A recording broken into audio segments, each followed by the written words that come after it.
Hallelujah, hallelujah. ഞാനൊരു കാര്യം നിങ്ങളോട് പറയട്ടെ, ദൈവത്തിന്റെ സമയമല്ല മനുഷ്യന്റെ സമയം. മനുഷ്യൻ പറയുന്നു ഇന്ന് എനിക്ക് വിടുതൽ വേണം, ഇന്നൊരു അനുഗ്രഹം വേണം, നമുക്ക് വേഗം ലാസന്റെ ഭവനത്തിലേക്ക് കടന്നു ചെല്ലാം.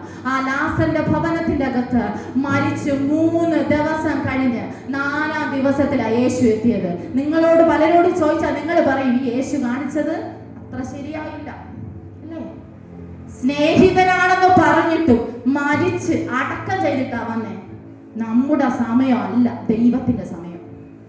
നിന്റെ ജീവിതത്തിനകത്ത് ദൈവത്തിന്റെ സമയം എന്ന് പറഞ്ഞാൽ, ദൈവത്തിന്റെ സമയം വെളിപ്പെട്ട് വന്നാൽ ശത്രുക്കൾക്ക് പോലെ നിന്റെ മുമ്പിൽ കീഴടങ്ങി ഇരിക്കേണ്ടി വരും. ഒന്ന് കൈയടിച്ചു. നീ പറയുന്ന വാക്കുകളുടെ മുമ്പിൽ വിറയ്ക്കേണ്ടി വരും. നീ പറയുന്ന ശബ്ദത്തിന്റെ മുമ്പിൽ കീഴടങ്ങേണ്ടി വരും. നിന്നെ അനുസരിക്കേണ്ടി വരും.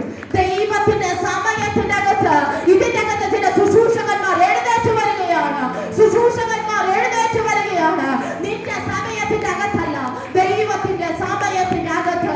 മനുഷ്യന്റെ ഇഷ്ടത്താലല്ല, ദൈവത്തിന്റെ ഇഷ്ടത്താൽ ഇതിന്റെ അകത്ത് പുതിയ തലമുറ ജനിക്കുകയാണ്. ഹല്ലേലൂയ. മുഖം നോക്കി മനുഷ്യൻ വിലയിരുത്തുമ്പോ നിന്റെ ഹൃദയത്തെ നോക്കുന്ന ഒരു ദൈവമുണ്ട്. നീ എവിടെ ഇരിക്കണമെന്ന് ദൈവത്തിന് അറിയാം.